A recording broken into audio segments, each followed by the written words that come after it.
প্রত্যেকটা রিলেশন শেষে তাদের একটা অজুহাত থাকে যে তুমি আমার থেকে ভালো কাউকে পাবা, বেটার কাউকে পাবা, তুমি আমার আশা ছেড়ে দাও। আরে আরে বেঈমান, তোর সাথে যদি ভালো কাউকে পেতাম তাহলে তোকে কি ভালোবাসতাম? তোর সাথে কি আমি আমার দুঃখ কষ্ট সবকিছু শেয়ার করতাম? তোর জন্য কি আমি এতটা উদাসীন, এতটা পাগল অন্য হয়ে থাকতাম? তোকে আমি ভালোবেসেছি বলে তো তোকে আমি সর্বোচ্চ প্রাধান্যটা দিয়েছি, তোকে আমার সকল কিছুর ঊর্ধ্বে রাখছি। আর তুই বলতেছ তুমি আমার সেই ভালো কাউকে পেবে।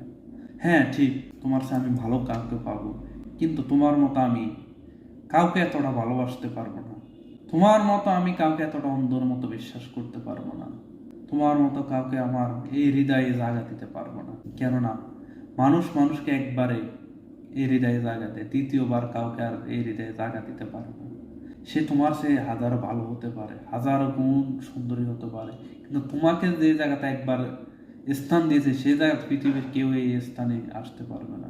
তুমি প্রথম, তুমি শেষ পর্যন্ত থাকবে। মাঝে যারা থাকবে তাদেরকে আমি তোমার মতো করে কখনো ভালোবাসতে পারবো না।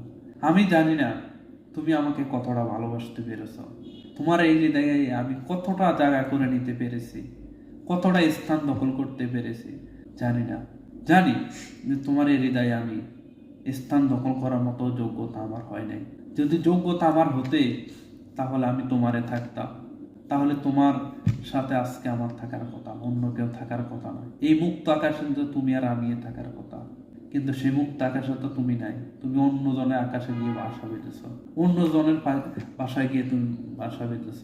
আমি তো তোমার এই মুক্ত আকাশে নেই। আমি তোমার এই হৃদয়টা আমি দখল করতে পারি নাই, কিন্তু তুমি কিন্তু আমার এই হৃদয় দখল করে নিয়েছ। আর তুমি সারা এই হৃদয় কাউকে আমি কখনো জায়গা দিতে পারবো না। আর তুমি আমাকে কখনোই তোমার এই হৃদয়ে রাখোনি। শেষ করে একটা কথাই বলবো, যেখানে থেকে ভালো থেকো। একটা জিনিস, কাউকে মুখ থেকে বদদোয়া দেওয়া লাগে না। তার যে দীর্ঘ নিঃশ্বাস, প্রতিটা নিঃশ্বাসে তার একটা বদদোয়া লাগে। প্রকৃতির উপরে বিচারটা ছেড়ে দিলাম, উনি সঠিক বিচারটা করে দেবে। সেদিন তুমি বুঝবা যে তুমি স্বর্ণ খুঁজতে গিয়ে হীরা না হারিয়ে ফেললে।